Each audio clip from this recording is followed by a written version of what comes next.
sahabat setia Gowori yang dikasihi Tuhan. Shalom, hari ini adalah Rabu 8 April 2026. Rabu dalam Oktav Paskah. Kita akan bersama-sama merenungkan firman Tuhan hari ini yang diambil dari Injil Lukas 24 ayat 13 sampai dengan 35. Kita siapkan hati kita. Haleluya, haleluya, haleluya. Hari ini hari yang dijadikan Tuhan. Marilah kita bersorak-sorai dan bersukacita karenanya. Haleluya, haleluya, haleluya. Tuhan bersamamu dan bersama rohmu. Inilah Injil suci menurut Lukas, dimuliakanlah Tuhan. Pada hari itu juga 2 orang dari murid-murid Yesus pergi ke sebuah kampung bernama Emmaus yang terletak kira-kira 7 mil jauhnya dari Yerusalem. Dan mereka bercakap-cakap tentang segala sesuatu yang telah terjadi. Ketika mereka sedang bercakap-cakap dan bertukar pikiran, datanglah Yesus sendiri mendekati mereka lalu berjalan bersama-sama dengan mereka. Tetapi ada sesuatu yang menghalangi mata mereka sehingga mereka tidak dapat mengenal Dia. Yesus berkata kepada mereka, "Apakah yang kamu percakapkan sementara kamu berjalan?" Maka berhentilah mereka dengan muka muram. Seorang dari mereka namanya Kleopas menjawabnya, "Adakah engkau satu-satunya orang asing di Yerusalem yang tidak tahu apa yang terjadi di situ pada hari-hari belakangan ini?" Katanya kepada mereka, "Apakah itu?" Jawab mereka, "Apa yang terjadi dengan Yesus orang Nazaret? Dia adalah seorang nabi yang berkuasa dalam pekerjaan dan perkataan di hadapan Allah dan di depan seluruh bangsa kami. Tetapi imam-imam kepala dan pemimpin-pemimpin kami telah menyerahkan dia untuk dihukum mati dan mereka telah menyalibkannya. Padahal kami dahulu mengharapkan bahwa dialah yang datang untuk membebaskan bangsa Israel. Tetapi sementara itu telah lewat 3 hari sejak semuanya itu terjadi. Tetapi beberapa perempuan dari kalangan kami telah mengejutkan kami. Pagi-pagi buta mereka telah pergi ke kubur dan tidak menemukan mayatnya. Lalu mereka datang dengan berita bahwa telah kelihatan kepada mereka malaikat-malaikat yang mengatakan bahwa ia hidup.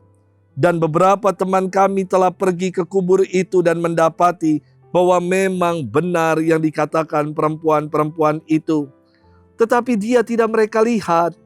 Lalu ia berkata kepada mereka, "Hai kamu orang bodoh, betapa lambannya hati kamu, sehingga kamu tidak percaya segala sesuatu yang telah dikatakan para nabi.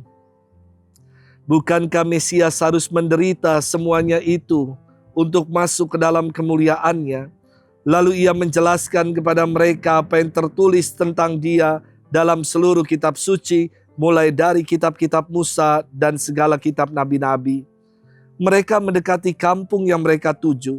Lalu ia berbuat seolah-olah hendak meneruskan perjalanannya. Tetapi mereka sangat mendesaknya, katanya, "Tinggallah bersama-sama dengan kami, sebab hari telah menjelang malam dan matahari hampir terbenam."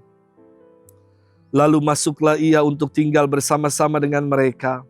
Waktu ia duduk makan dengan mereka, ia mengambil roti, mengucap berkat, lalu memecah-mecahkannya dan memberikannya kepada mereka. Ketika itu terbukalah mata mereka dan mereka pun mengenal dia. Tetapi ia lenyap dari tengah-tengah mereka. Kata mereka seorang kepada yang lain, "Bukankah hati kita berkobar-kobar ketika ia berbicara dengan kita di tengah jalan dan ketika ia menerangkan kitab suci kepada kita?" Lalu bangunlah mereka dan terus kembali ke Yerusalem. Di situ mereka mendapati ke-11 murid itu. Mereka sedang berkumpul bersama-sama dengan teman-teman mereka. Kata mereka itu, "Sesungguhnya Tuhan telah bangkit dan telah menampakkan diri kepada Simon." Lalu kedua orang itu pun menceritakan apa yang terjadi di tengah jalan dan bagaimana mereka mengenal dia pada waktu ia memecah-mecahkan roti. Demikianlah sabda Tuhan. Terpujilah Kristus. Sahabat setia Gowori yang dikasihi Tuhan, shalom. Ketika saya frater, saya punya teman dekat dan kita bersahabat. Kita belajar bareng, diskusi, sharing bersama, doa bersama, jalan bersama, tidur aja sendiri-sendiri. Nggak boleh. Sahabat saya ini adalah pribadi yang tekun sekali.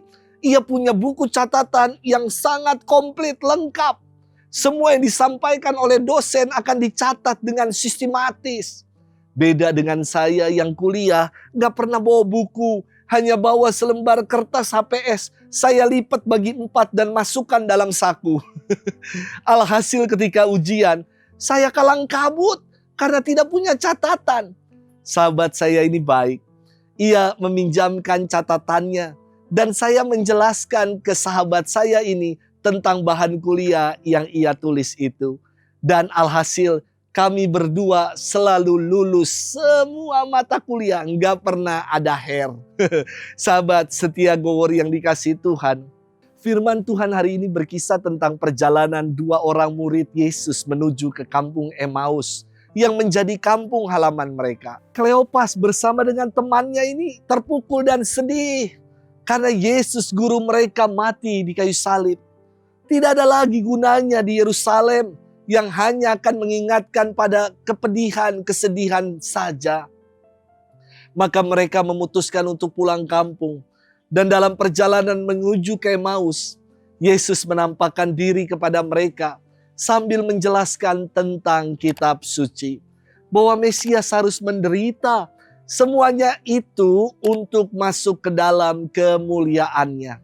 Aneh ya, kedua murid ini tidak mengenali Yesus yang berjalan bersama dengan mereka dan sedang menjelaskan isi kitab suci. Karena mata mereka terhalang dengan balok kekecewaan dan kesedihan.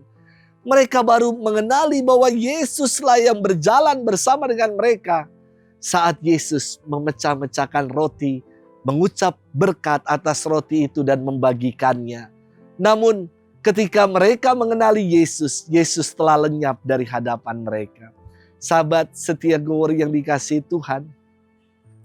Krisis, kesedihan, kekecewaan, kegagalan kadang menjadi balok yang menghalangi kita untuk dapat melihat kasih Tuhan. Ingat bahwa Yesus tidak pernah meninggalkan kita. Ia berjalan bersama kita loh. Ia selalu menyertai kita, menjadi sahabat dan teman seperjalanan buat kita. Mari kita tanggalkan balok-balok keangkuhan, kesedihan, balok kegagalan, kekecewaan, kecemasan kita. Sebab kita yakin dan percaya Tuhan yang selalu berjalan bersama kita. Selamat bermenung. Tuhan memberkati kita selalu, Bapa dan Putra dan Roh Kudus. Amin.